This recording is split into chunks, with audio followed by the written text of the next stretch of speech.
नमस्कार।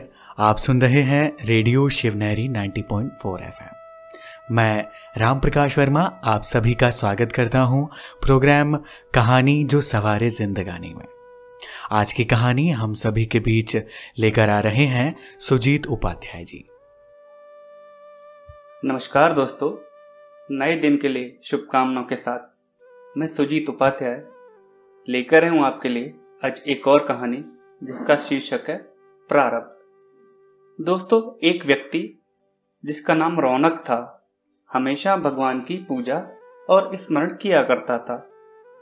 रौनक धीरे धीरे बुढ़ापे की ओर अग्रसर हो रहा था। रौनक पहले अपने व अपने परिवार के सभी कार्य भगवान का स्मरण करते हुए पूरी मेहनत, ताकत और ईमानदारी से करता था और परिवार के सभी सदस्यों, पत्नी व बच्चों का पूरा ध्यान रखता था। लेकिन वक्त बीतने के साथ ही रौनक की दिनचर्या भी बदल गई थी और उसकी पत्नी का भी देहांत हो गया था।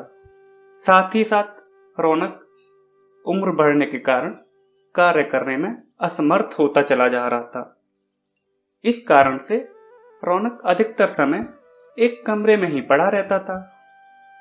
जब भी रौनक को नित्य क्रिया जैसे शौच या स्नान के लिए जाना होता था तो रौनक अपने बेटों को आवाज लगा देता था और रौनक का कोई भी बेटा रौनक को नित्य क्रिया से निवृत्त करा देता था। फिर रौनक वापस अपने कमरे में आकर लेट जाता था। बीतते हुए समय के साथ रौनक के बेटे कभी कभी कई बार आवाज देने पर भी उसके पास नहीं आते थे और कई बार तो वो उसकी आवाज सुन ही नहीं पाते थे, जिसकी वजह से रौनक का बिस्तर भी गंदा हो जाता था और रौनक को उस गंदे बिस्तर पर ही लेटे लेटे समय बिताना पड़ता था। समय बीतने के साथ ही रौनक को दिखाई देना भी कम होता जा रहा था। एक दिन रात के समय निवृत्त होने के लिए जब रौनक ने अपने बेटों को आवाज लगाई तो आवाज सुनते ही एक लड़का आता है और बड़े ही प्यार और कोमल स्पर्श के साथ रौनक को निवृत्त करवाकर बिस्तर पर लिटा जाता है। अब ये रोज का ही नियम बन गया था। एक रात रौनक को शक होता है। रौनक सोचता है कि पहले तो बेटों को कई बार रात में आवाज देने पर भी नहीं आते थे, पर अब कोई ना कोई बेटा आवाज लगाते ही उपस्थित हो जाता है और बड़े ही प्यार के साथ मुझे निवृत्त करवा देता है। ऐसे ही एक रात को रौनक बेटों को आवाज लगाता है।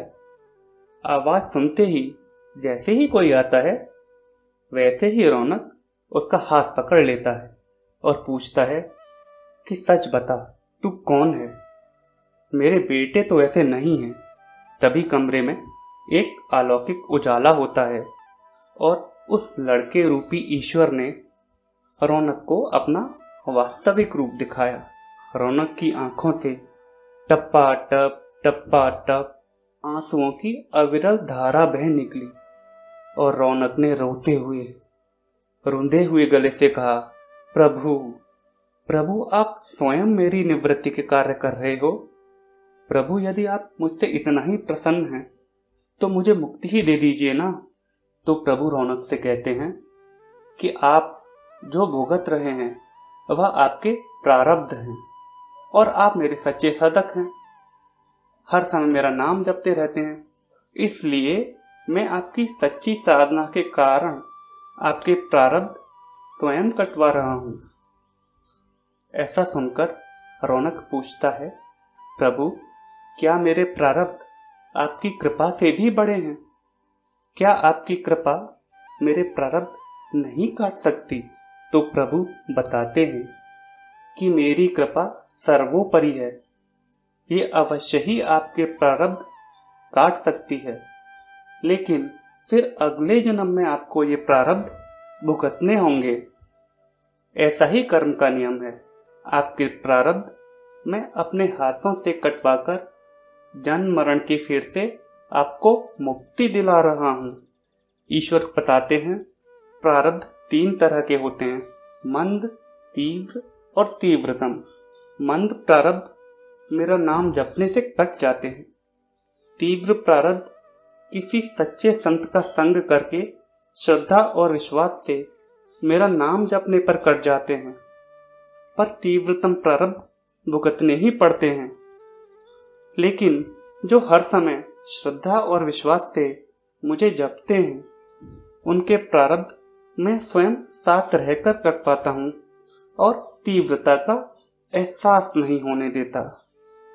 ऐसा सुनकर रौनक रोते रोते मुस्कुराते हुए उनके चरणों में शीश नवाकर मुक्ति के मार्ग की ओर चल दिया।